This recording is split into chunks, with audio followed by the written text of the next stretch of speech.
to the Bookish Quilter, where we talk about quilts and we talk about books. My name is Barbara, and today I'm going to take you on a placemat journey.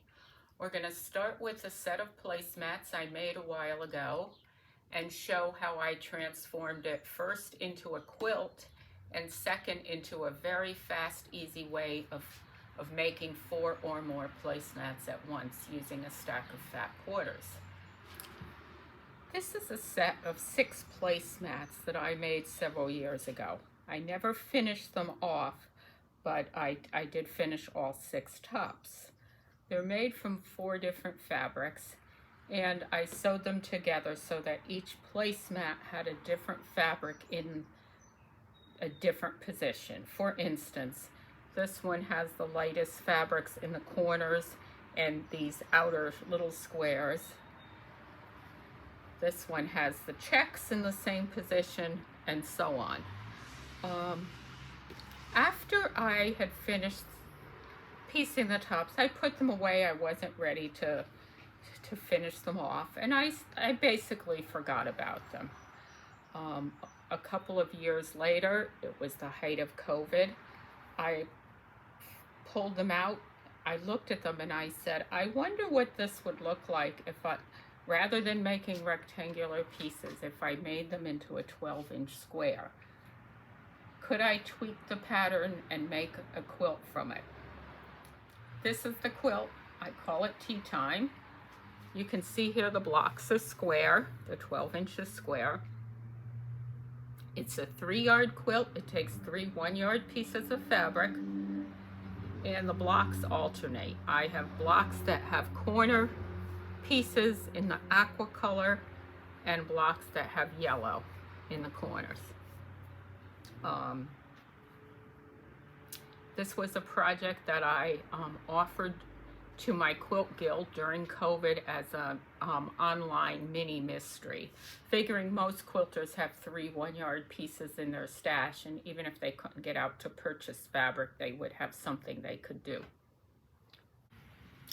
I can't really get back far enough to take a good shot of the whole quilt, but I wanted to show you a little more of the 3-yard quilt. And as I said, there's a link in the description box for a digital pattern of this. It's called Tea Time.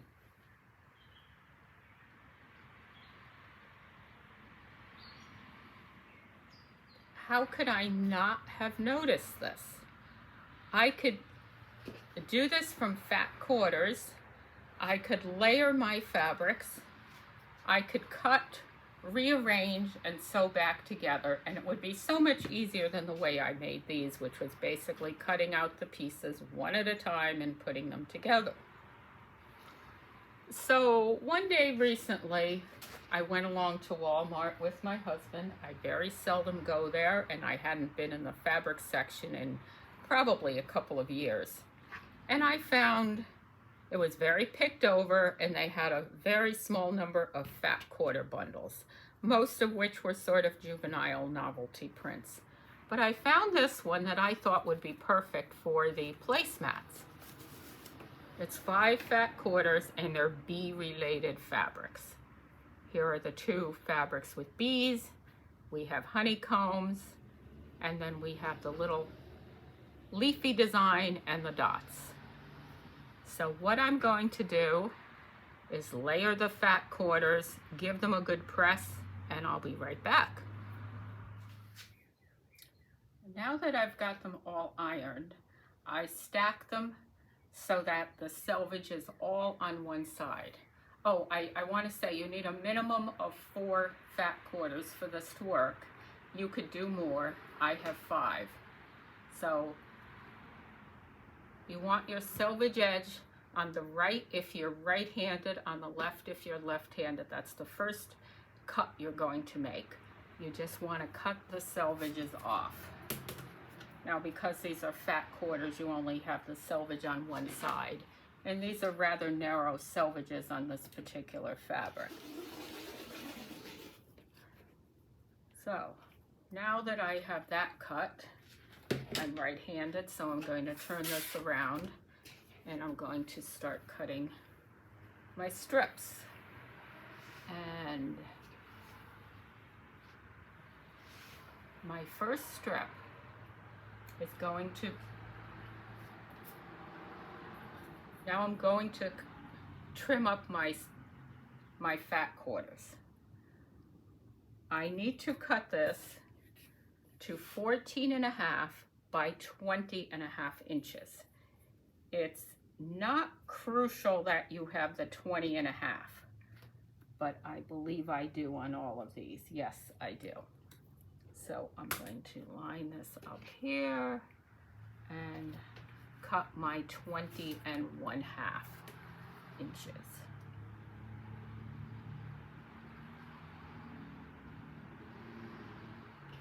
Make sure I'm going to square all those up. I'm just going to get it on this. 20.5.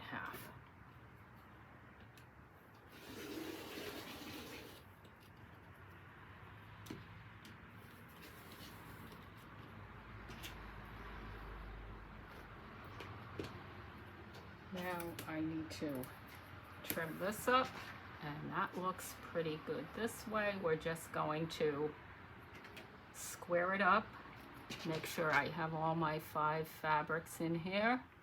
Go down a little bit more. And cut.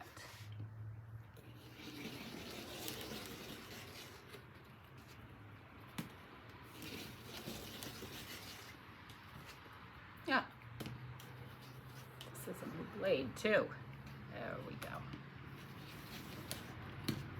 Okay. Now this needs to be 14.5. I'm going to line this up with a line here. And we're going to go 1, 2, 3, 4, 5, 6, 7, 8, 9, 10, 11, 12, 13, 14 and 1/2.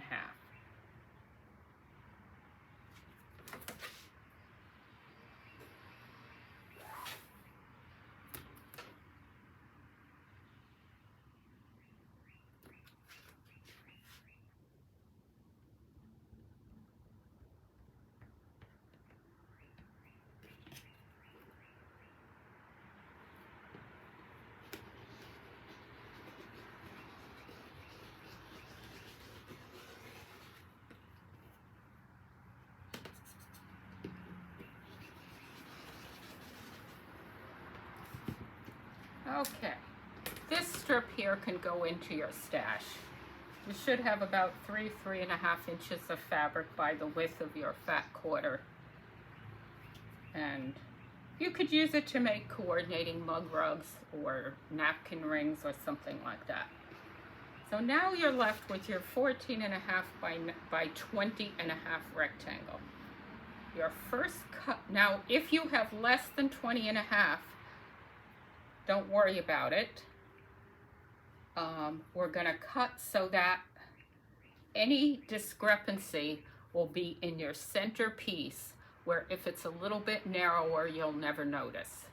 So your first cut is going to be 4.5 inches from each end. So you're going to cut 4.5 here. And we're going to just pull that out a little bit. And we're going to cut 4.5 here.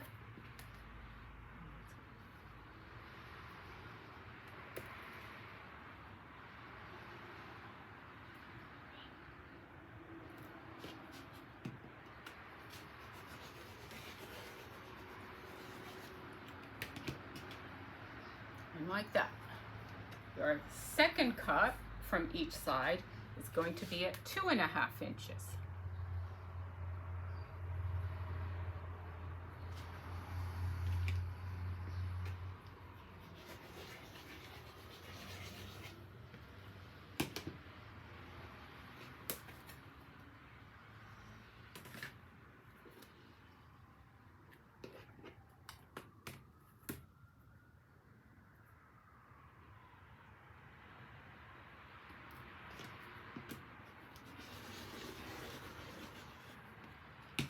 Now, if your fabric was 20.5 inches wide, this should be 6.5 inches. If it's not, it will be a little narrower. It doesn't matter, you'll have a perfect rectangle because you've started with a perfect rectangle. And if it's 6 1/4 or 6 inches, you'll never notice it. Just gonna get that. Your next step is to cut your strips into pieces. So what we're gonna do here, I'm gonna separate this a little bit so we don't cut through other strips. We're gonna cut this strip first. Is going to go into 3 4.5 inch pieces.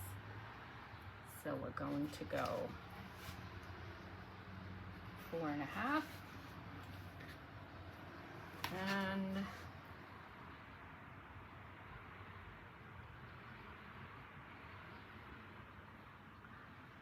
tell me I didn't do that wrong. 4.5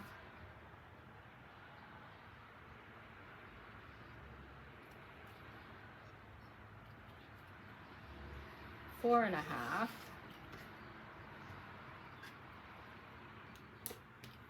and 4.5. You'll have a little bit extra here, and I'll explain why in just a second.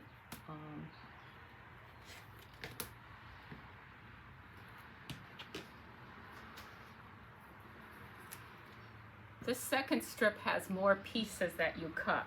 This discrepancy here is taken up in the seam allowances. This you only have 2 cuts. This next strip will have 3. So we're going to cut, I'm going to move these out a little bit so they don't get in the way of my cutting. And my next strip, I'm going to cut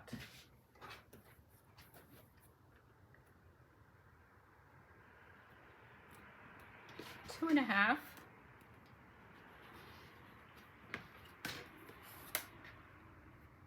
2.5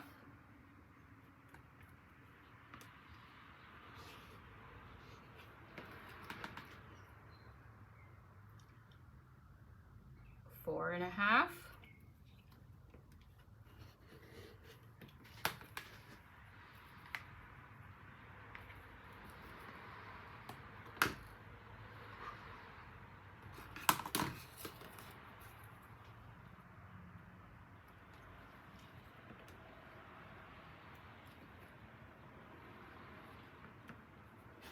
2.5, and that leaves 2.5 over here. And as you cut, you want to then put your cut pieces back up in line. It will help you when you get to your next step. This piece, you're going to cut a 2.5 inch strip from the top and the bottom.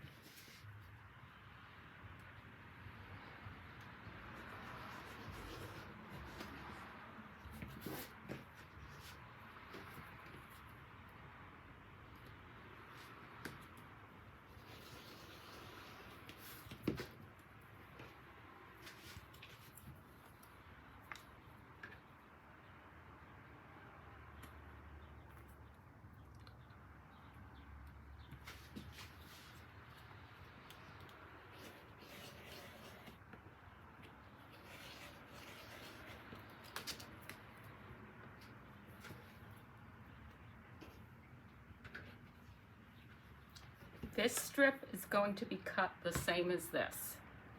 So you're going to cut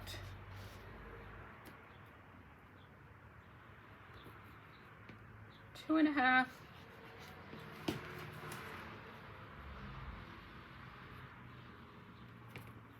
2.5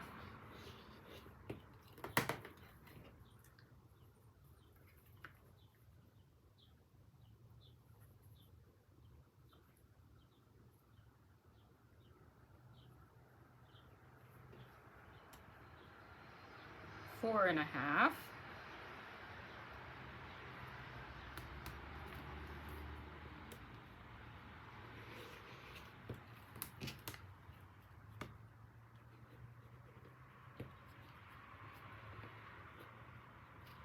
2.5 and 2.5.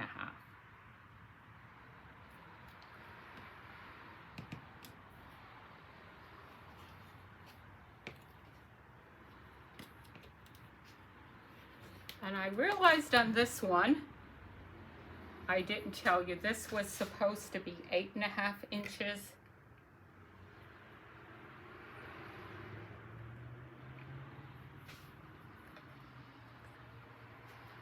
So this needs to be trimmed off to 8.5 inches. So we'll do that one. We'll work right here. Line them all up again and trim to 8.5. 1, 2, 3, 4, 5, 6, 7, 8 and a half.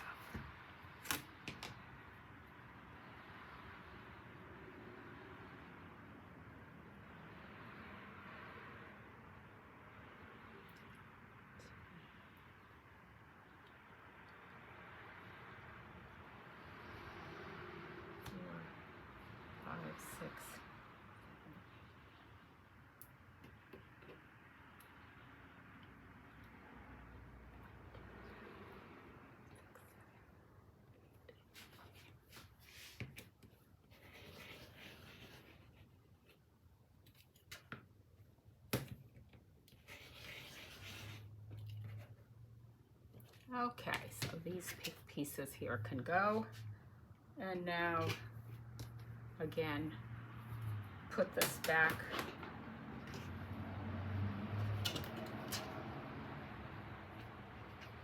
me I did not do this one. I did. 2.5. 4, 2. No, that's good.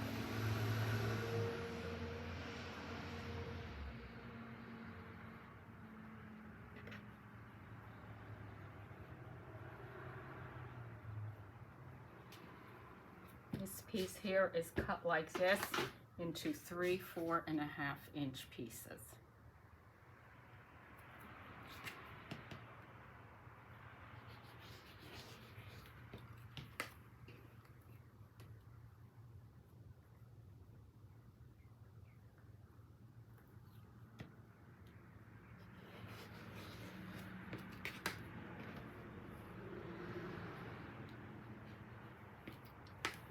And 4.5.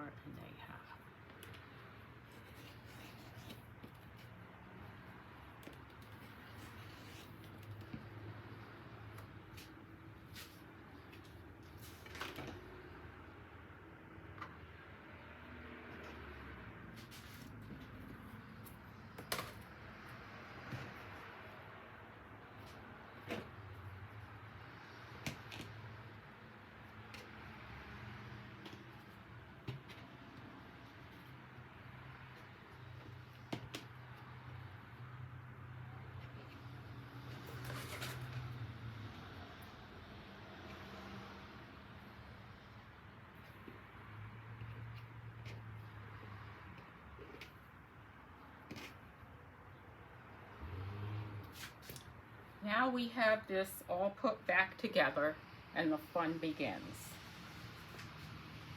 I'm going to show you how to rearrange your fabric, and then I'm going to have a line drawing that I'm going to focus on for a few seconds so you can take a screenshot so you have that information on hand.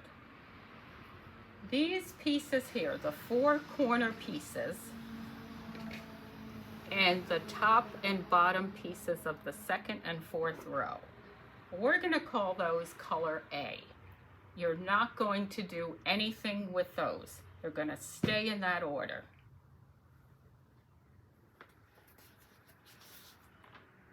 These pieces here and these 2 pieces we are going to call color B.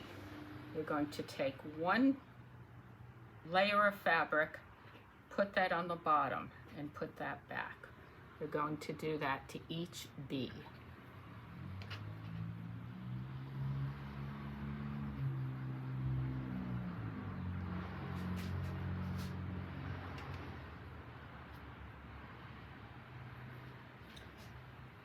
These remaining small squares, the 4 small squares here, are your C fabrics. You're going to take 2 pieces, take them both, not one at a time.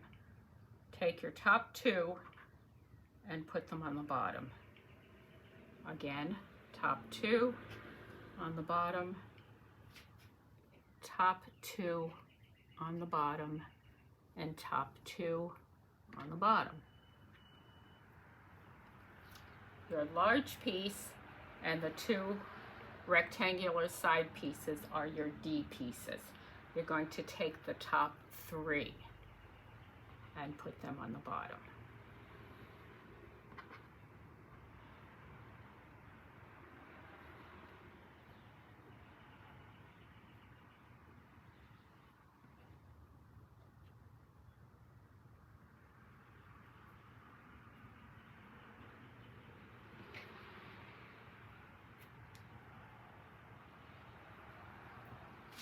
Once you've done that, you're going to sew your pieces together. All these whatever's on the top piece here will be your first placemat. Once you're done with that, whatever's the second layer will be your second placemat, and so on. Because there are 4 different colors in each placemat, you will only use 4. If you have more than 5 fabrics in your stash, there will only be 4 in each placemat. But there's no maximum number of fabrics you can use. It just is dependent upon how many you feel comfortable cutting. And say you need a dozen placemats and you're using 6 different fabrics, you can do them in piles of 4 or 6 or whatever you prefer. Just don't stack up more than you feel comfortable. So now I'm going to sew these together, and when I get them done, I'm going to show you what they look like. So now I'm going to sew these together, and when I get them done, I'm going to show you what they look like.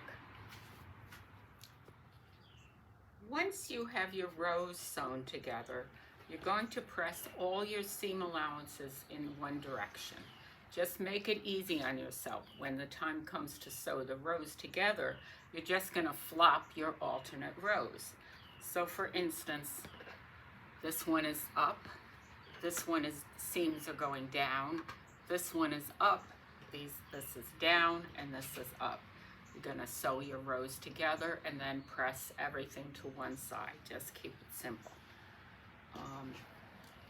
Here are my other 4 placemats all sewn together.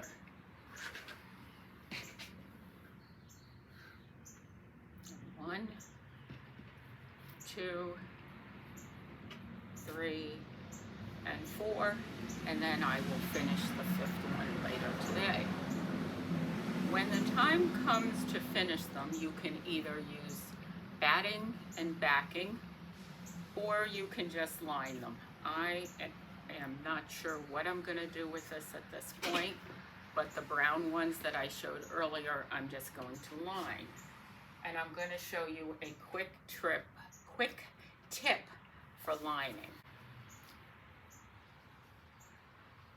When you line something, generally you place the pieces right sides together. Here's the top of the placemat and the lining, and you leave a fairly large opening for you to put your hand through to turn right side out.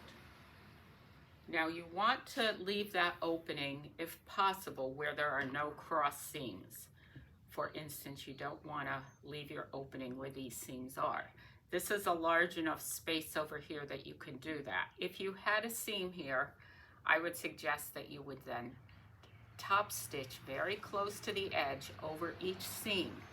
And that way, when you go to turn your piece right side out, you're not going to pop those seams at the edge here. But here we don't have to worry. And my tip for this is now to get a nice smooth edge after you turn it out is to press your lining and your top piece like this. You're going to press this towards the wrong side a 1/4 inch and this towards the wrong side a 1/4 inch. Get that seam allowance pressed down before you start to sew. Then when you start to sew, flip that seam allowance back up and start sewing from here all the way around to here, back stitching at the beginning and the end. Then trim your corners, turn right side out, and you'll find that having pre-pressed this makes it so much easier at the end, that you'll have a nice straight seam over here when you go to top stitch that closed. And that's just my little tip here. This is a picture of the layout for the placemats showing how to rearrange the fabric. I'm going to keep it on here for a few seconds to give you time to take a screenshot if you're so interested.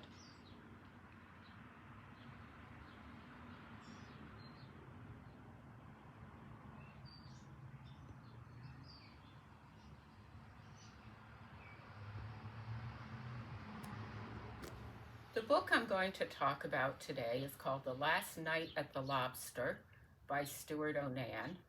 It tells the story of the last night at a Red Lobster restaurant at a shopping mall in New Britain, Connecticut. It's right before Christmas. There's a snowstorm. They're running out of food, and everybody there is nervous about what the future brings. The manager is a young man named Manny, who is going to lose his job as manager, but he will continue with the Darden Corporation and work as an assistant manager in a local Olive Garden. The company is letting him take some of his employees with him, and he has to choose who he's going to take. It's a heartbreaking story. You really get to love the characters. And Manny is such a good person, and he tries so hard to do the right thing. And it's, as I said, it takes place right before Christmas, and it's a very good Christmas in July read, and I hope you'll enjoy it. By the way, I discovered recently that they're filming a movie version of it, which should be very interesting, and I'm looking forward to seeing how that turns out. So I hope you've liked this video. I hope you plan on making the placemats. And if you've liked this, please like, subscribe, give it a thumbs up, all that good stuff. And I'll see you again shortly.